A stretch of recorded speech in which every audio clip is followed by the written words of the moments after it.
अस्सलाम वालेकुम student. Question number 11 है मेरे पास। दी फ्रीक्वेंसी ऑफ एफ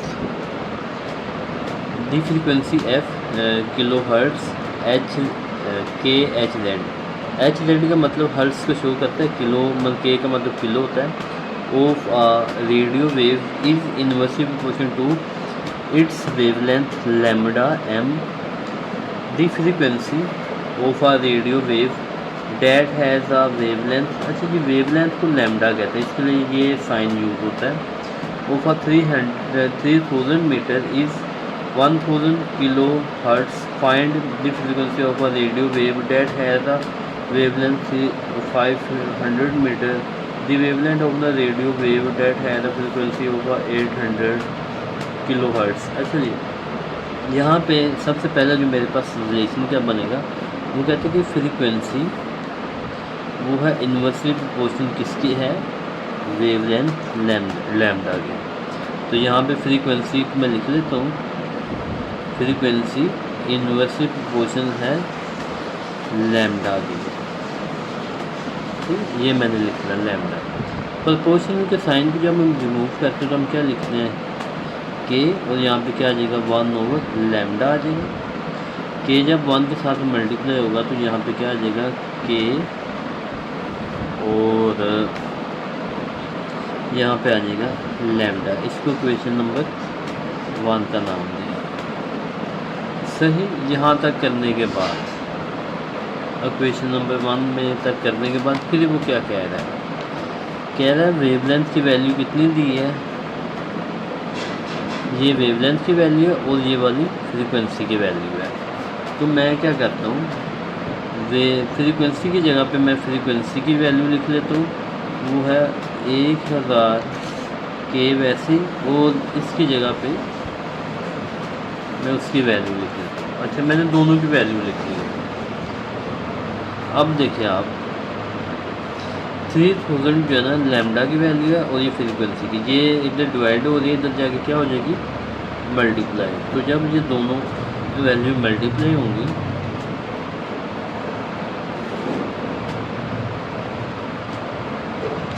क्या आंसर आ जाएगा, ये आ जाएगा 360। के की वैल्यू हमारे पास फिर क्या आ जाएगी 3, 1 2 3 4 5 60 आ जाएंगे के की value.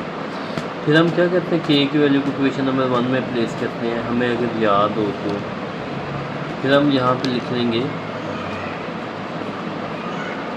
Put the value of के इन इक्वेशन 1। चलिए, के की वैल्यू को मैं क्वेश्चन नंबर 1 में प्लेस करूँगा तो मेरे पास क्या आ जाएगी एफ इक्वल टू 360 और यहाँ पे आ जाएगा लैम्डा, और ये मेरे पास हो जाएगी क्वेश्चन नंबर 2 हो जाएगी। अच्छा, इसके फर्स्ट पार्ट में क्या कहा गया है, मैं वो सबसे पहले रीड कर लेता हूँ। The frequency of a radio wave that has a wavelength कितनी है 500 मीटर। तो वेवलेंथ की जगह पे मैं क्या लिख लूँगा, क्वेश्चन नंबर 1 में ये वाली वैल्यू सेम लिखी रहेगी, और वेवलेंथ की वैल्यू उसने मुझे क्या दी है 500। तो मैं इस वेवलेंथ की जगह पे 500 लिख लूँगा और इनको मैं डिवाइड कर देता हूँ।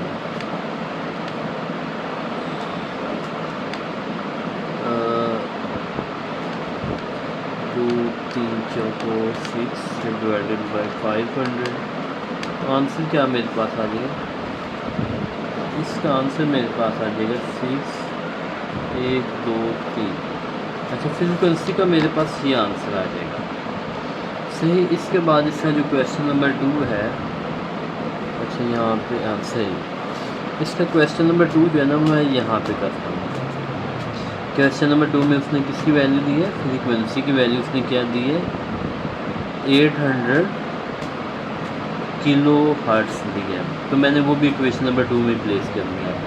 तो क्वेश्चन नंबर 2 में मैं f की जगह पे, देखें f की जगह पे मैं उसकी वैल्यू लिख लेता हूँ, और यहाँ पे ये वाली वैल्यू सेम इसी तरह से, और यहाँ पे आ जाएगा लैम्डा। लैम्डा 800 के साथ आके मल्टीप्लाई हो जाएगा और यहाँ पे ये वाली वैल्यू सेम उसी तरह से, और 800 अब यहाँ पे जाके हो जाएगा डिवाइड, इनको हम डिवाइड कर लेते हैं,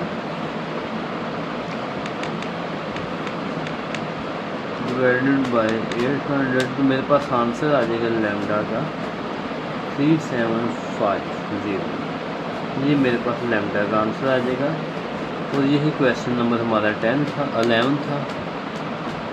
जी स्टूडेंट, क्वेश्चन नंबर 12 भी हम देख लेते हैं। क्वेश्चन नंबर 12 में क्या लिखा हुआ है, the time T hour need to complete a job is inversely proportional to n। यहाँ पे सिंपल है, टाइम के दरमियान में रिलेशन है, इन्वर्सली प्रोपोर्शनल है, ये पेज जी स्टूडेंट, यहाँ पे जो रिलेशन है ना, टाइम के दरमियान में रिलेशन है, इन्वर्सली प्रोपोर्शनल है और n के दरमियान में, 3 वैल्यू है। तो यहाँ पे हम क्या लिखेंगे, जो हमारे पास टाइम है, जो टाइम हमारे पास t है, वो इन्वर्सली प्रोपोर्शन किसकी हो जाएगा, 1/n के। और फिर हम प्रोपोर्शनल को साइन को ख़त्म करके मेरे पास ये वाली वैल्यू ऐसे बनेगी। फिर इक्वेशन नंबर 1 का नाम देते हैं। यहाँ पे फिर क्या कह रहा है, where n is the number of a man employ for a job, the job can be completed by 3 hour in 3 man in 8 hour. Time मेरे पास 8 आवर आ गया, तो टाइम की जगह पे मैं लिख दूँगा,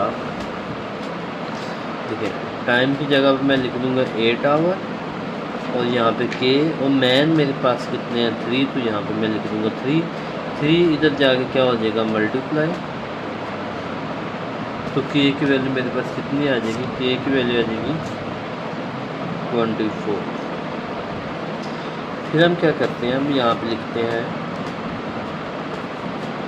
पुट द वैल्यू ऑफ के इन इक्वेशन 1। इक्वेशन नंबर 1 में हम के की वैल्यू प्लेस करते हैं, तो टी यहाँ पे सेम आ जाएगा, के की जगह पे मैं लिखूँगा 24 और नीचे लिख लूँगा n, और ये मेरे पास मान जाएगी इक्वेशन नंबर ये 2 हो जाएगी। सही जी। इसका फर्स्ट वाला क्वेश्चन क्या करें, find an equation connecting T and n। देखिए ये इक्वेशन टी और n में कनेक्ट है, तो ये फर्स्ट वाले का आंसर हो जाएगा। सेकंड वाले में क्या कह रहे हैं, find the number of the hour need by 6 man to complete the job. जो मैन है ना, वो n को रिप्रेजेंट करता है, तो n की जगह पे अब मैं क्या लिख लूँगा 6, इन दोनों को डिवाइड करें, 6 4 होता है 24, देखिए 6 1 6, 6 4 होता है 24, तो हमारे पास टी की वैल्यू आ जाएगी 4। ये हमारे पास क्वेश्चन नंबर, अच्छा ये 2 का आंसर है, ये मैं साथ साथ लिखना भूल गया। अच्छा हम 3 वाले के जो है ना वो यहाँ पर लिख लेते हैं। 3 वाले में फिर मैंने इक्वेशन नंबर 2 फिर सेम लिखनी है। इक्वेशन नंबर 2 हमें सारों के लिए चाहिए। यहाँ पे उसने मुझे आवर्स दिए हैं और मैंने इम्प्लाइज निकालने, तो टी की वैल्यू मुझे दी है उसने 3/4 और 24/n। देखिए n इधर डिवाइड हो रहा है, उधर जाकर हो जाएगा मल्टीप्लाई, तो 3/4 मल्टीप्लाई बाय ये आ जाएगा n आ जाएगा, और यहाँ पे 24 आ जाएगा। 4 यहाँ पे डिवाइड हो रहा है, तो उधर आके क्या हो जाएगा मल्टीप्लाई, तो देखिए 4 को मल्टीप्लाई कर लेते हैं,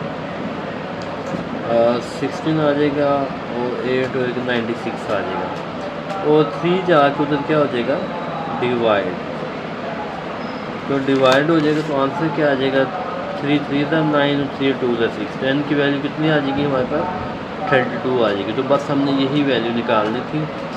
ओके बेटे, अल्लाह हाफिज़। अभी नेक्स्ट एक्सरसाइज में मुलाकात होती है।